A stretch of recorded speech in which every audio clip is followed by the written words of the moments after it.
Alright guys, we got Impact Wrestling for April 5th, 2012. And I have to say this show was better than last week's for sure. It was definitely an improvement. They recap Hulk Hogan becoming general manager last week.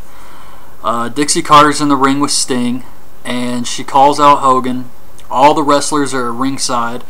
One thing I noticed was I saw Alex Shelley out there. I don't know if Sabin was out there, but this is supposed to be the big return of the Motor City Machine Guns. And having them out there for this just kind of killed that buzz, I think. I'm just being picky on that, but me personally, that's the first thing I thought was I saw Shelley, and even if Sabin wasn't out there, just seeing Shelley kind of took away from that big return moment, in my opinion. But anyway, Hogan comes out. He says it's great to be back as general manager and thanks Sting and Dixie. He says he met with creative and they got a lot of new segments coming up, but right now it's about Lockdown. He books Matt Morgan versus Crimson for Lockdown, and tonight's a Knockouts challenge to see who's #1 contender to face Gail Kim at Lockdown. He calls out Eric Bischoff and Ric Flair's at ringside. And he says he's not here. You don't tell anybody what to do. And he kind of goes back and forth with Hogan on this. He's like, you don't tell anybody what to do. I speak for Eric. I speak for Ric Flair too. And then Flair says, I'll get him here. Well, what the hell? Mood swing there, Flair. So Bobby Roode comes out. He's got an entourage with him.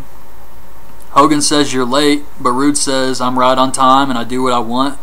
He tells Hogan to ask Sting how it is when the general manager pushes him too far.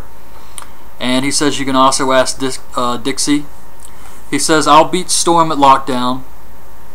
And he goes to leave, but Hulk says something. Things have changed. Hogan says Kurt told him he wouldn't wrestle Jeff. So, oh wait a minute, I got ahead of myself. So Hogan says things have changed, and he books Bobby Roode versus Mr. Anderson tonight. Roode leaves. Then Hogan turns to Kurt and says Kurt told him he wouldn't wrestle Jeff Hardy. Hogan says it's true, it's really true, which was Kurt's old catchphrase in WWE he hasn't used since he's been in TNA because they wouldn't let him. And he says tonight Kurt's going to wrestle Jeff Hardy, right now. So we get Kurt versus Jeff Hardy. Now Kurt Angle has his leg bandaged up because of some hamstring injury or something like that. And I don't know if he's still doing the Olympics. I don't know if that's been squashed yet, but I'm pretty sure it's going to be. A lot of people didn't believe Kurt would do the Olympics, and I have to admit I was one of those people, but I changed my mind when I saw how serious he was taking it. He was training, he was getting in shape, but it got down to the point where he was really going to have to do this, and a lot of people predicted he would come down with an injury, either real or fake, to get out of it, and it happened. People were saying that, and now Kurt Angle has an injury for his hamstring, and it looks like he's not going to be doing the Olympics, I guess. I just thought I would mention that here. Hardy kicks Kurt Angle into the guardrail, and I think he cut his head or something because the top of his head just starts pouring blood. It looked pretty cool though, and Angle has something written on his tights. I don't know what the hell this is. The only thing I can guess is it says AGE, but I'm not sure what that is. Hardy goes for a swanton, but Angle uses the referee as a shield, and he tries to low blow Hardy, but Hardy blocks it.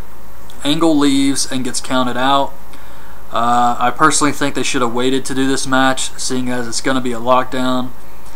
I know that at Lockdown, Angle can't walk out of the cage, and it makes sense to have him walk out here tonight because of the Lockdown cage stipulation, but I think they still should have waited.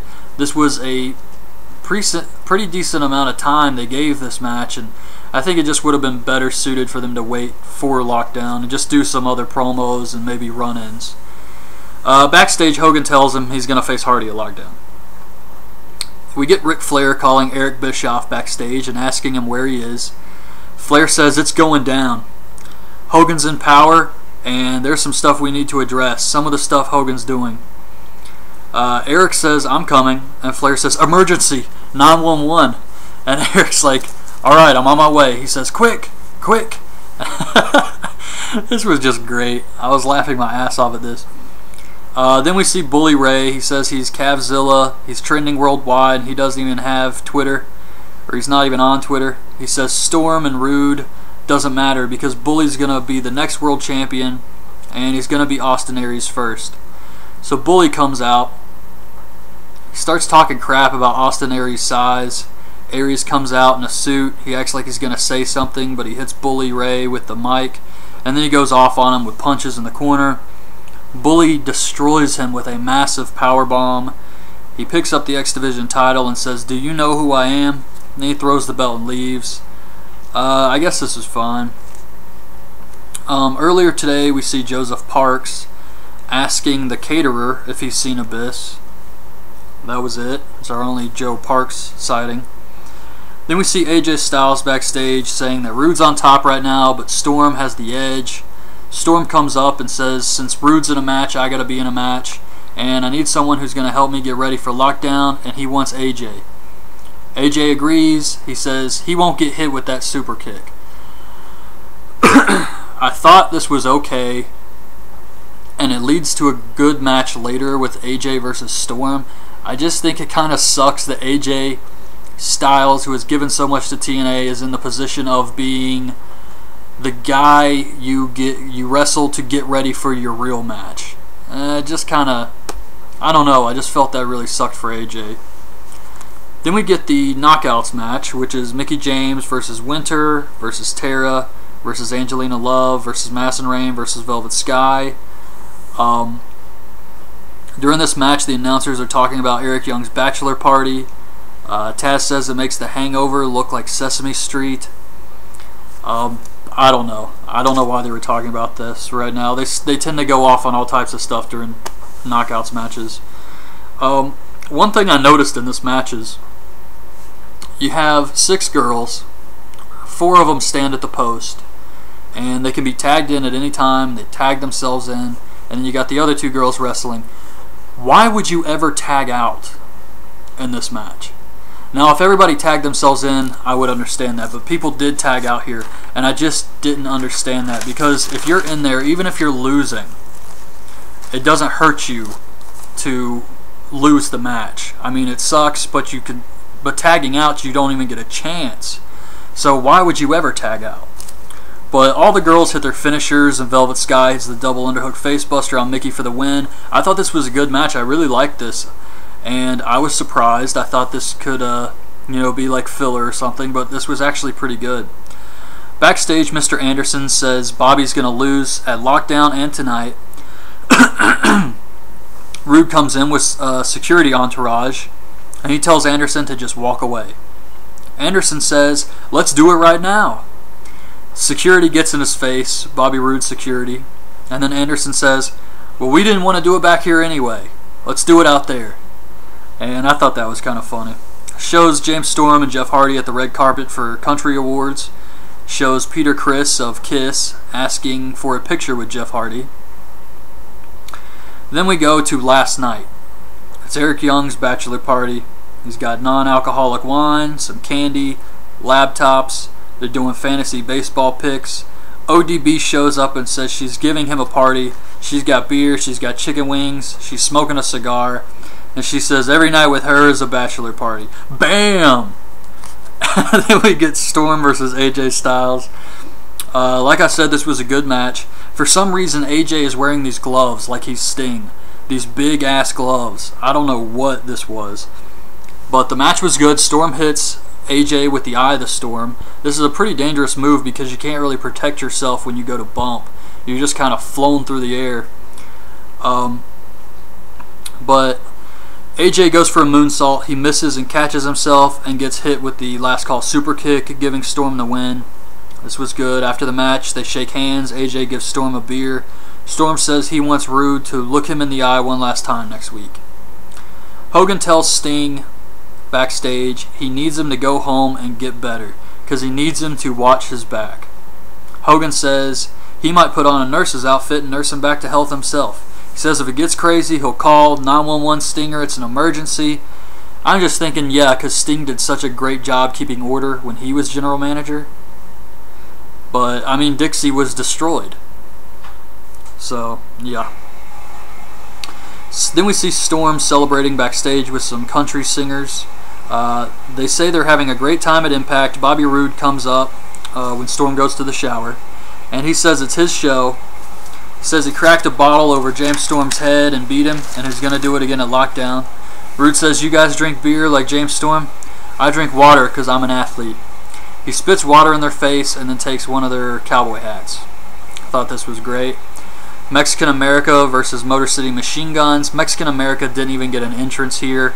And I also saw that they're back with Rosita and Sarita, which is funny because the last time we saw Mexican America, that guy from Repo Games left with their girls. And he didn't take them by force. He told the girls Mexican America just got their car towed, they got no money, come with him, and the girls just left with him. But now they're back with the Mexican America here. So I don't know. It wasn't addressed. Also during this match, Taz starts talking about how he might move to California since Justin Bieber asked him to move out there to live next to him. Oh my god, Bieber was like 5 when ECW died, you idiot. Sabin hits the neckbreaker, Shelley hits the splash, Motor City Machine Guns get the win. Sabin says they want the TNA Tag Team titles. Flair meets Eric.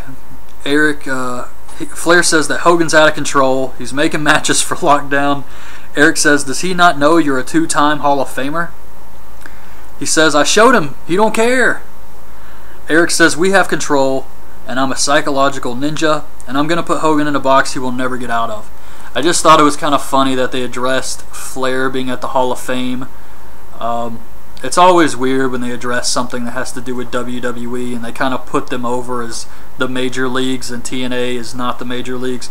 It's not a good thing when they do that, but they were supposed to have some kind of a deal where TNA allowed Flair to go, and in return I assume they're supposed to get something too, but nobody knows what that is.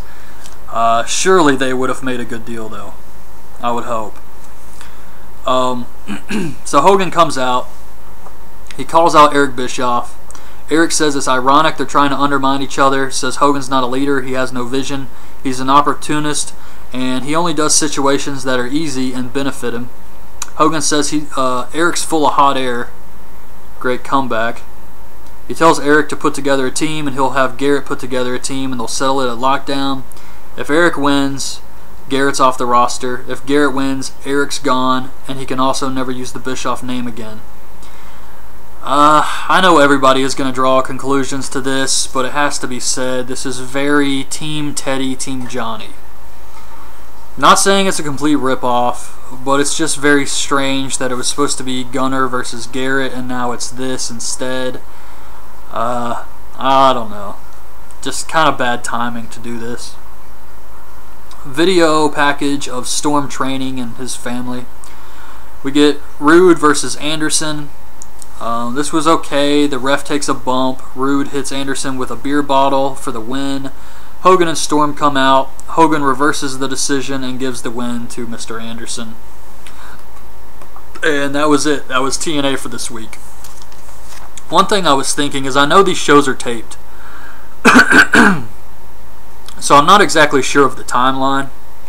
But I was thinking, because Ring of Honor, Dragon Gate, WWE, the entire the entire chant thing is taking over, and it's at all these other company shows, and I assume it has to be on TNA.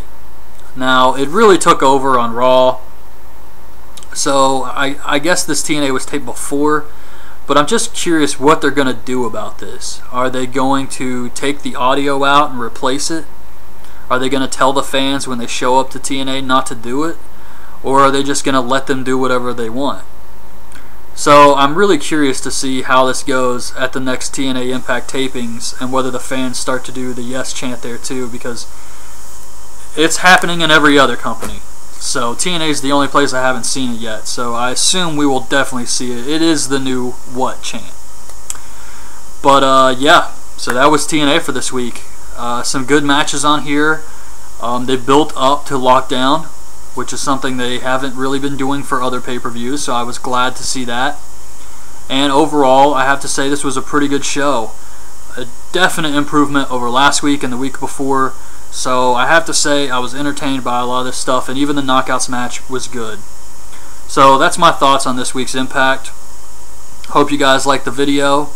I did a ton of movie reviews earlier today that I'm going to upload in the next few weeks, so check those out too. And I got a lot of cool stuff coming on the channel, so subscribe to the channel if you haven't, and thanks to everybody who has subscribed. And I will be back tomorrow with a review of SmackDown and of American Reunion, the movie. So that's it. Thanks for watching. Bye.